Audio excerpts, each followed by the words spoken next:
A moped stops in front of a convenience store. A robber wearing a helmet and a face mask enters and threatens the cashier with a gun to extort a watch or money. Many young criminals think it is simple and easy.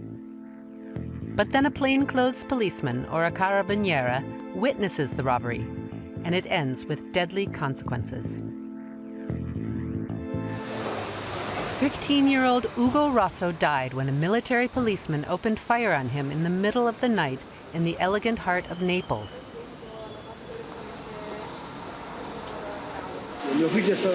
My son was murdered. He was shot twice in the chest and once in the back of his head.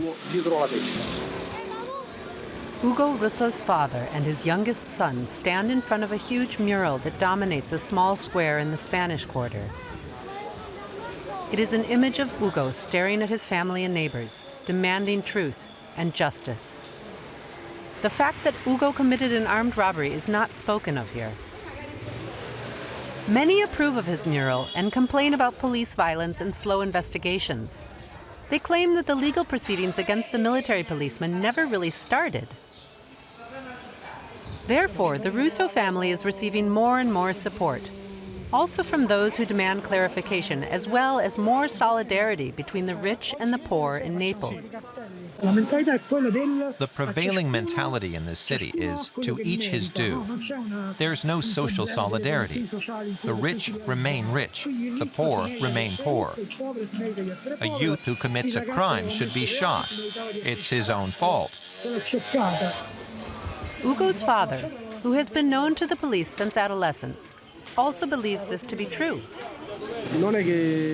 Nobody in this city genuinely wants to know why such robberies occur, why these young people do such things. They just want to destroy us, to trample us, like vermin. We visit another neighborhood with another mural. This one commemorates 17-year-old Luigi Caiafa with candles and an altar. Last October, he too was shot dead by a policeman in civilian clothes whilst committing a robbery. Meanwhile, the mural has been removed by the police. Criminals should not be glorified. The reaction in the neighborhood is aggressive. People are angry at the state. Young criminals portrayed as saints? Religious worship within the Camorra, Naples Mafia, is well known to priest Luigi Mural. He has been fighting against it for 20 years. Putting up a picture of someone who committed a robbery or is the boss of a clan and worshiping them like a saint sends a very bad message, as if the bad could become good. We know that's not true.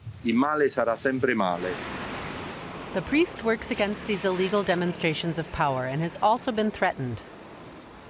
However, behind high walls, he continues to do youth work. Now, during the pandemic, he helps youths with homework online, and in normal times, with recreational activities. Families hit particularly hard by the pandemic receive aid to stop the next generation from getting further involved in criminal activity. Every neighborhood has its clan boss, but most of these bosses are now in prison. Many young people take advantage of this. They form gangs that fight each other. This increases violence because the actual boss has lost control and can no longer maintain order in the neighborhood like before. In addition, the characters of popular Mafia series become real role models for many young people. Experts say this increases rivalry and the readiness for violence in the streets.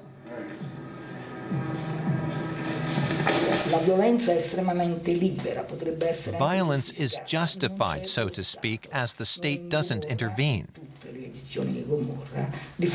There is a lack of perspective from police or prosecutors, which makes the criminals feel they can get away with anything without being arrested, prosecuted, or held responsible.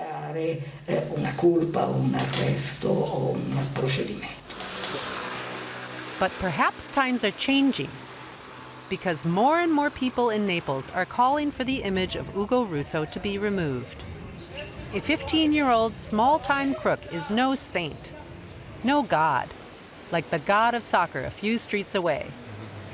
Only Diego Armando Maradona, the deceased idol who once played for SSC Naples, unites the city and may be worshipped like a saint by good and evil alike.